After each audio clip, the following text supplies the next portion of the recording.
All right, welcome to the Relentless podcast. Today I got Brian Ireland from Mr. Fingers Alibi Gin.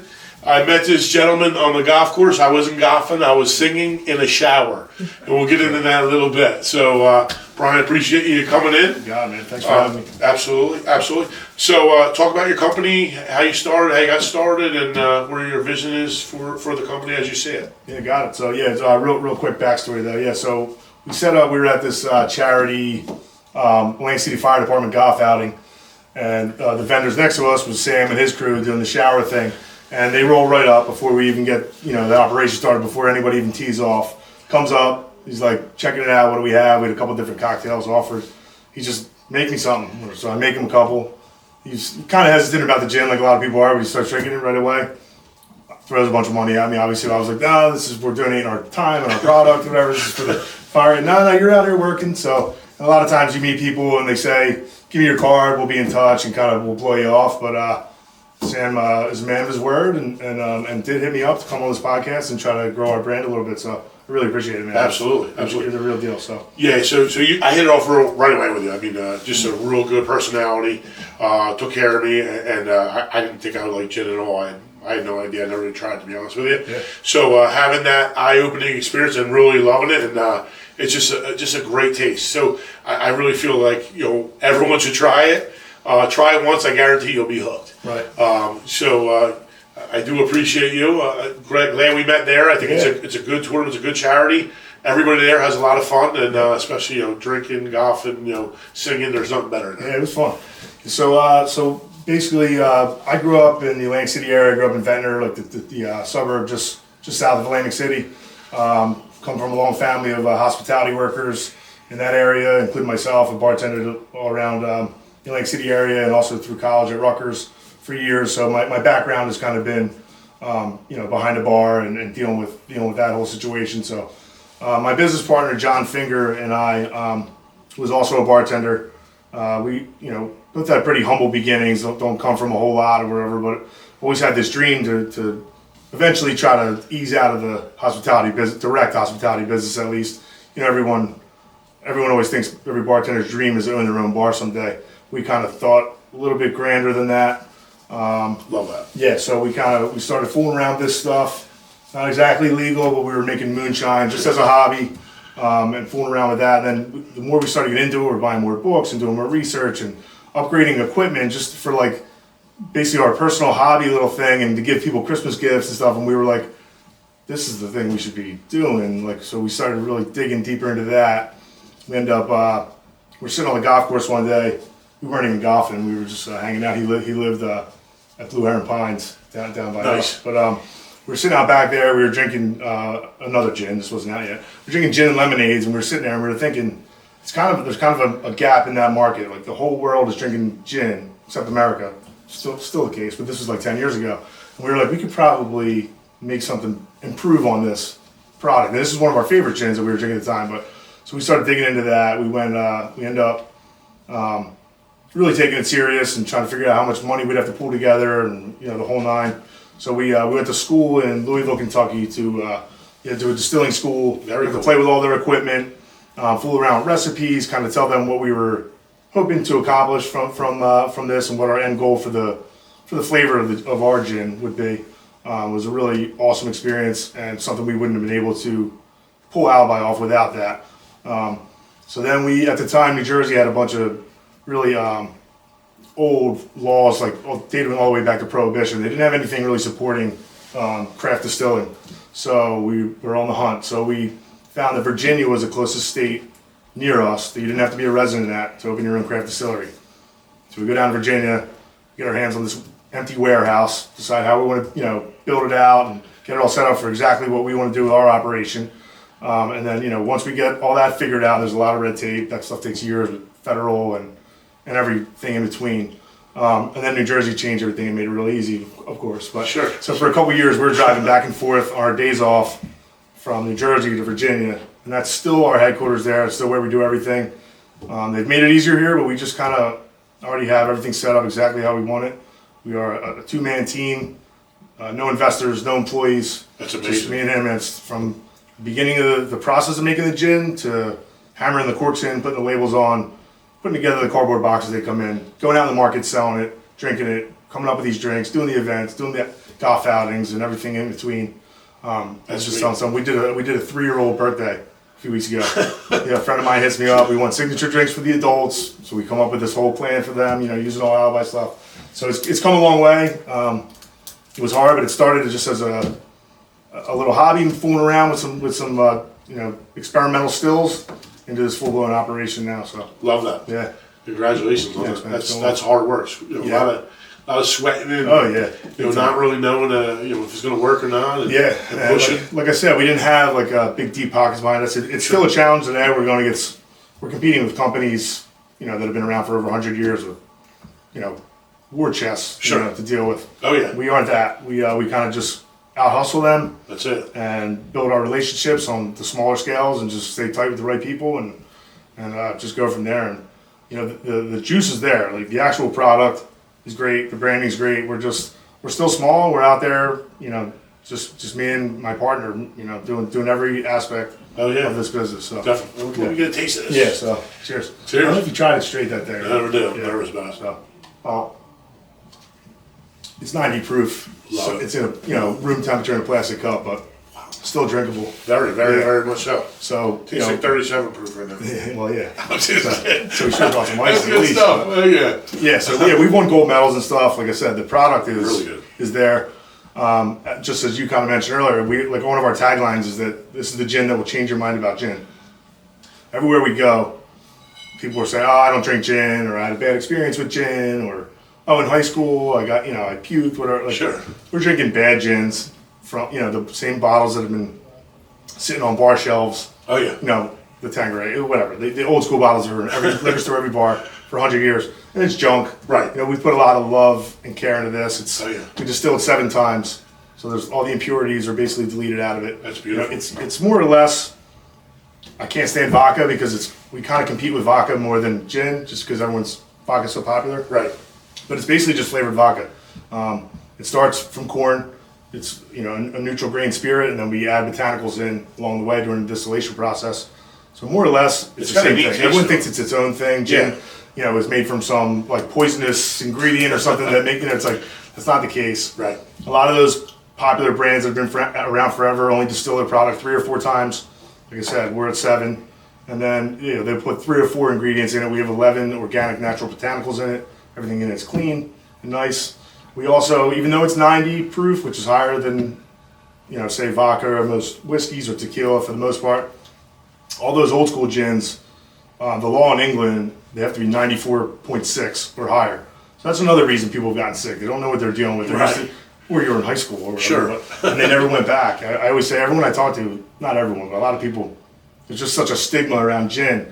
Where gin doesn't all taste like that. It doesn't taste like Christmas trees and Pine Sol. Right. Especially these newer brands like ours. There's so many other things you can do with it. Like the only rule with gin has to be a neutral grain spirit. So like I said, we make ours from corn. It has to have juniper, which is that Christmas tree piney flavor. It has to have that in there. And other than that, you can do whatever you want. Any spices, botanicals, any kind of herbs, whatever. So realistically, the world's your oyster when you're coming up with this flavor of whatever you're going to do. So we were really intent on, obviously juniper has to be in there, right? And we still do appreciate gin. I was always a gin fan, but we wanted to taste not like what everyone has bad memories of, in the past. So we want to kind of show people that gin doesn't have to be like that. Absolutely. And so we've been pleasantly surprising people and converting people along the way. Yeah. It's been going well. That's cool. So the branding, how did you start to even learn? I mean, you were in the hospitality, it has nothing to do with marketing. And no. How did you start to go? What was that process? Yeah. like? So there's a lot of things you got to consider too. So right off the bat, with my partner and me, we're both working behind bars forever. So the first thing we thought of right away is, because you see all these cool tequila bottles come out and all this kind of gimmicky kind of stuff, the shape of the bottles, the look of the bottles, we're like, let's make it one kind of old school, but let's make it bartender friendly. It can fit in the speed rack. You're a bartender, so you fit in like this. You grab this thing and pour it. The pours don't not fit in. It's not like a goofy bottle to deal with. It's not like, I don't want to call it, some of these tequila bottles, these short squatty bottles. The pours don't fit in. The bartender wants to blow their brains out sometimes when they're pouring these at volume. We're like, let's make. So that was the first thing. No matter what we do, let's make this bottle, using our history and our experience behind bars. Let's make this the most bartender friendly bottle for a high quality spirit. Because sometimes it just gets too fancy. Like it's a gimmick. You see it on a liquor store shelf, some fancy bottle, you want to give it as a gift or something. But we can make it look nice, be presentable, and still feel like a high end product without it taking away from the functionality of it. Absolutely. So from there, like I said, originally we're both from Jersey. We had roots in Atlantic City. We wanted to kind of lean on that nostalgic, kind of like nefarious history of AC and bootlegging and all that stuff. So we wanted to work around that concept. We were working on names forever, just literally just texting each other like 1,000 times. His last name is Finger, so we were always going to kind of have it based on a character. And Mr. Fingers something gin, and we kept, we had a million things. So one of the original ones we were going to call it Boardwalk Gin. We were kicking around kind of AC. It didn't really pop enough, Right. So we stumbled upon this idea, Alibi. Look into it. Our trademark lawyer said there was a winery in California, another startup distillery somewhere, I forget, that was trying to do, not with gin, but trying to, in the alcohol field, trying to use the name Alibi. Never trademarked it. It both went under. So it was sitting there. So we jumped on it. We just thought that was like it just was a home run. It took us a while to settle on that. Our focus before that was just the Mr. Fingers thing and this character, like I said.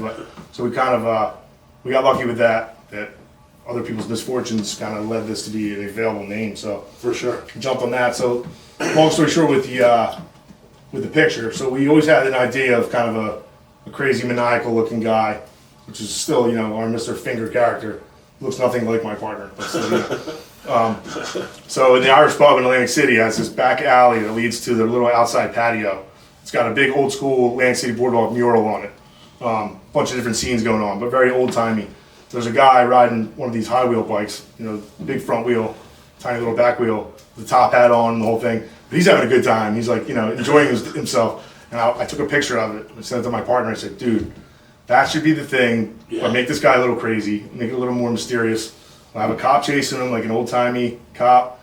And then originally we were going to have like a crowd of people chasing him, and then we decided, because we were just started drinking and, it's like brainstorming more. So we have this, a woman in a wedding dress chasing him, and everyone's like, what's the story? I'm like, so our whole, our tagline to it is start your story, which is the same with drinking gin. It's like, that's, that's the picture, that's the template of it, and you kind of go from there with it. And people have crazy stories with Alibi since that, so. That's super cool. Yeah. So the branding part, definitely cool. Gin, I don't think has a popular name that's brought up every single day because of those issues. Right. The only thing I can think of gin-wise is Snoop Dogg. Yeah. When he's talking about the gin and juice, gin and right? Juice, And I'm sure it's a totally different gin. But you bringing this and then us trying it, I got to tell you, it's dynamite. So, what's your plans on how do you plan on marketing, promoting? Obviously, without those $100 million pockets to do this, do you have like a plan in place that you've used, and what have you found that work for you that you could beat up these guys that are doing these big things because you are smaller? Right. So just the setup that we have now, which is another cliches, but it's a grind, it's a hustle, but it's showing our face in front of the right people and doing all these events and saying yes to almost everything that we think could make sense for us. Like even that golf thing, right? My mindset going into that is always, I want to help the Atlantic City Fire Department. I live in Atlantic City. I'm friends with all those guys. They've always supported us. But also, you never know. Maybe you meet one person and convert them over. Even someone that I might already know or have seen before. But if I can convince them to try it, I know they're going to like it. Absolutely. So and I do it with very friendly cocktails that are, approachable. They're not scary or intimidating or anything. But then, you might get one person, and look at that, I got you out of that, who's already a fan of it and supporting it and bringing me here. Absolutely. You're going to tell your friends about it. So, but our other thing is getting in front of the right bartenders. So certain markets have influential bars for people that are looking for like a higher end experience or a new product, or a bartender that knows his shit and can make a good drink. So, someone who's kind of like influential in that realm. Absolutely. In every market, and what we've gone is basically gone, chatted them up, tasted them on the gin, talked about what we think works with it. Obviously, we have tons of ideas for cocktails and how to sell it. Give them a few selling points. Maybe bribe them with an over tip. Sure. Then they're like our mouthpiece after that. Right. We don't have any employees, but we have kind of this team of like unofficial ambassadors that we take care of. They take care of us, and it's not just supporting me because I show up their bar every once in a while. It's a product they can actually believe in and feel like they're a part of too. Absolutely. That's been our biggest thing is like word of mouth and getting onto the right menus at the right places that are trendy and where people trust that, you know, if they see this drink on a menu, they know it's not going to be shit. It's not going to be junk. They know that this staff comes up with the right things, and then the more and more you see that, it just kind of spreads on its own. Oh, yeah.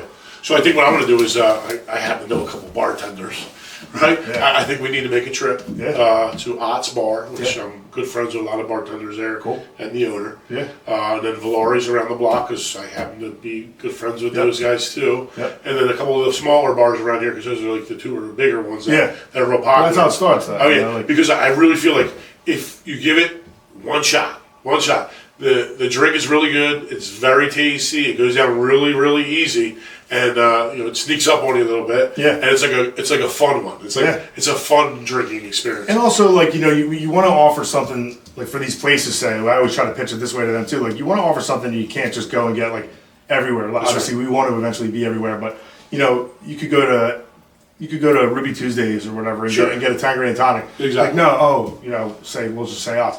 Oh, Ott's has that Alibi Gin drink with so-and-so, because we kind of tailor all our cocktails to what's going to fit that place the best, too. I'm not going to go in there and say, Ott's needs to start muddling stuff and doing it. No, we get it. I can come up with something there. I look around this bar and talk to you about what your customer base is and make it work.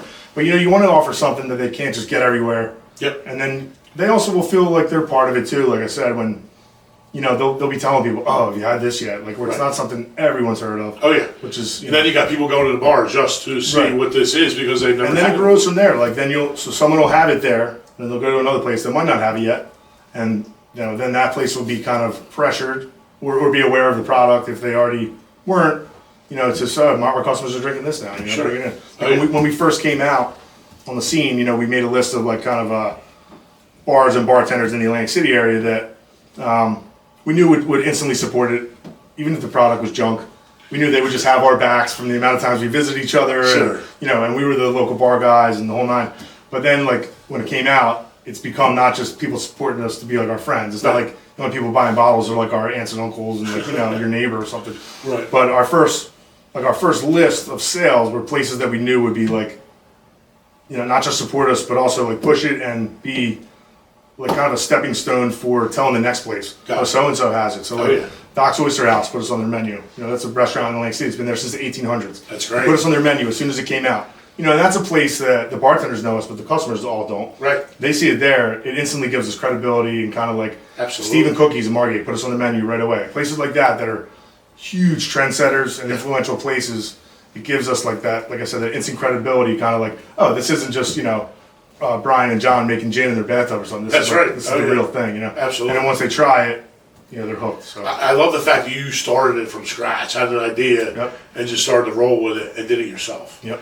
Taking it to different places, figuring it out, overcoming challenges like New Jersey law. Some of these laws are really weird. Just the way they were written and getting things built, using them.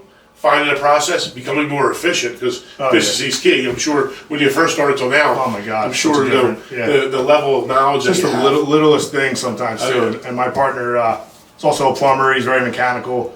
I'm pretty handy and stuff too. But even just our initial build out for like functionality and efficiency is just like a joke compared to now. Like, just every little thing we can figure out. We've had some challenges like the pandemic too, it was hard for us. That was a tough time. A lot of brands do a lot better in liquor stores. We are in liquor stores too, obviously, but our big thing is the bars, the bartenders, like I said, and pushing it, cocktail menus and the whole nine. So when all that stuff was closed, and we're this little tiny company without that war chest, it was hard. We had to get really creative. Oh yeah. And you've seen a lot of breweries since that time kind of never recover, never get back on their feet, go under. A lot of distillery, a lot of small, bars and restaurants too.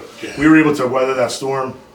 Kind of work on ways to still stay relevant during all that and get through it. But it's hard.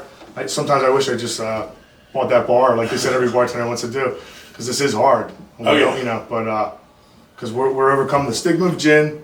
We're a really small brand. We don't have a million guys out in the field, pounding the pavement. We're kind of doing it all ourselves.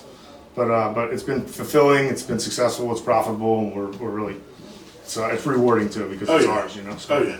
I feel like this though. If you're staying consistent, you're saying persistent, and you have a product that you believe in, and you keep on pushing it as hard as you possibly can, it's going to feel like a lot of work and maybe no progress, and a lot of work and maybe no progress, a lot of work and maybe no progress, but eventually it's going to be a lot of work and go, look what I built. Yeah. You turn around and go, well, we did that. Yeah. You know, we did it from hanging out, drinking some gin one night, going, this is what happened. No, yeah, you're right. So, totally. Sometimes it feels like we're running in place a little bit, you know. Yeah, it's just, that's part of business. Yeah, but as long as I've done it, I do it. And we figured it out too. We've been in business for 7 years now, so we've been on the market for 7 years now. So we've kind of figured out what angles to take, what angles not to take. We understand certain months are just not going to happen. Yeah. You know, like the month of November is usually kind of slow. It's after all the fall festivals are done, before the holidays. It's kind of just, we don't put too much like focus on like worrying about like our numbers are down in November. It's just, you know, dry January is another one. Like we realize like can't start trying to roll out all these big events and parties and stuff. We figured out kind of the whole system and how it's going to work throughout the year. Oh yeah. And how to scale in time for crazy summers. And we know the Jersey Shore places don't do anything after the season's over. Like we kind of have our targets in place and stuff for every market, every season. You know, like I said, what cocktails are going to work at this place. I'm not going to present the wrong things to the wrong accounts. So.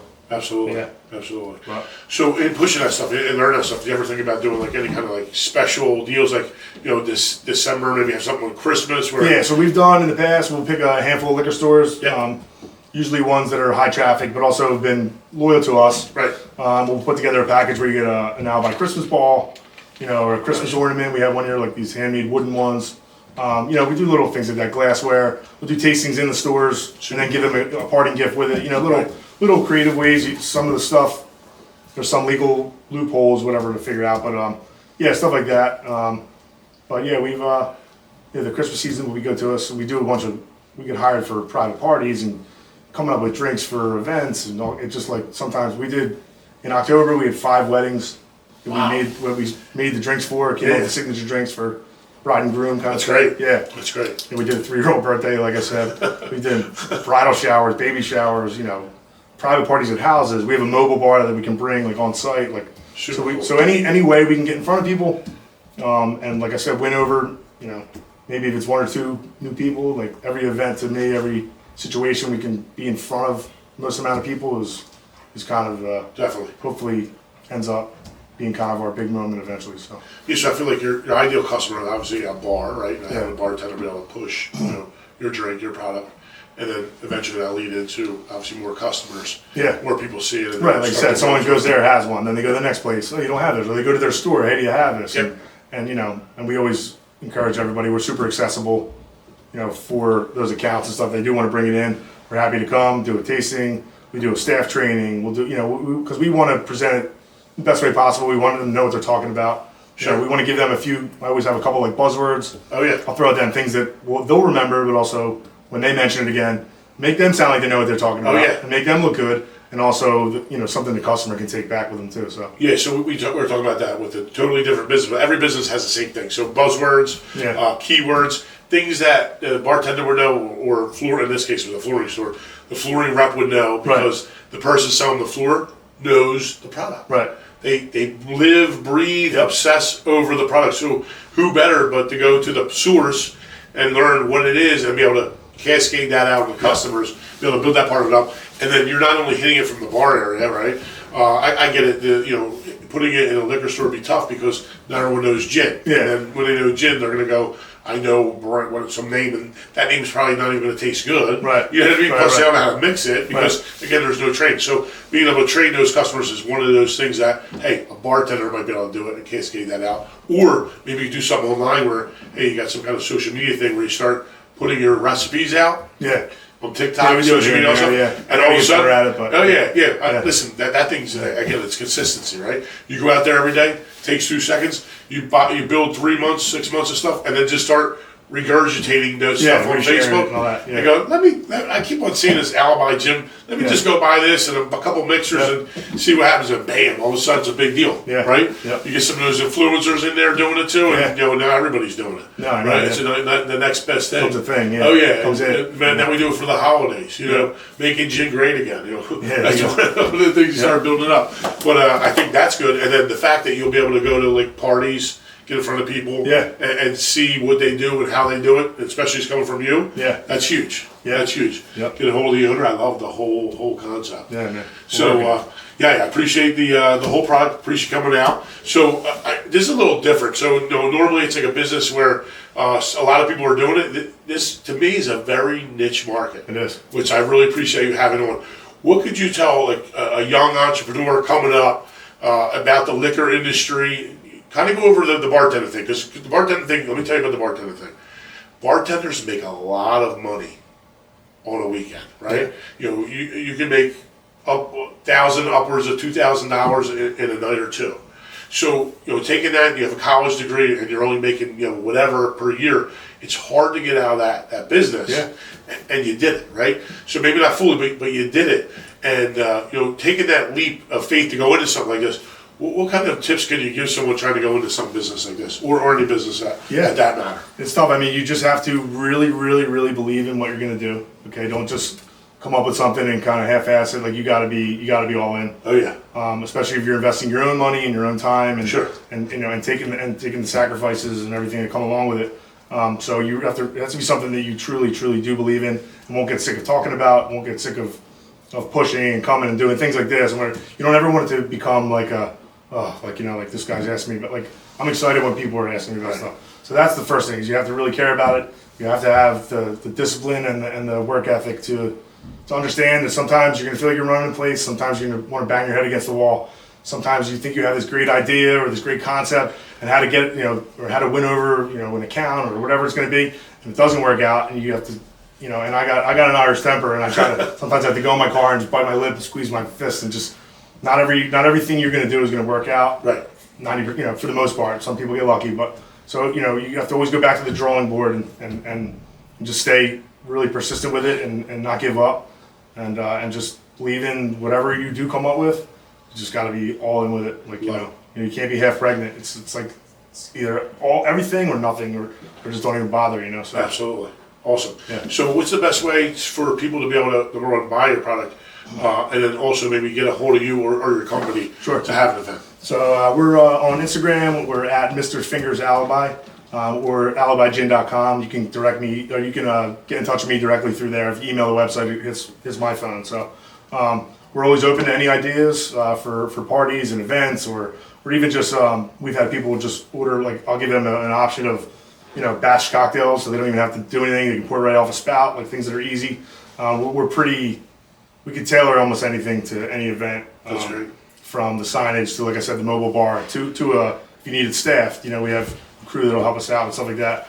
But and then if you see it, scoop it up. If you don't see it and you want to try it, we are distributed through Alibi Beverage, which is a major distributor. Yeah. So like any store, any bar in New Jersey has an account with Allied, so they're able to bring it in. So if you have a go-to place, a store that you go to, maybe somebody that you talk to there all the time or whatever brings you in XYZ for you, you can easily bring it in. And if you do pull that off without our help, make sure you email us and let us know, because we'd be happy to send you some swag or awesome. whatever, take you out to lunch or something. So, that's great. Yeah, that's great. Yep. I appreciate your time. Definitely hit Brian up. You are the Thanks, man. Appreciate it, you. brother. Thanks. Yep.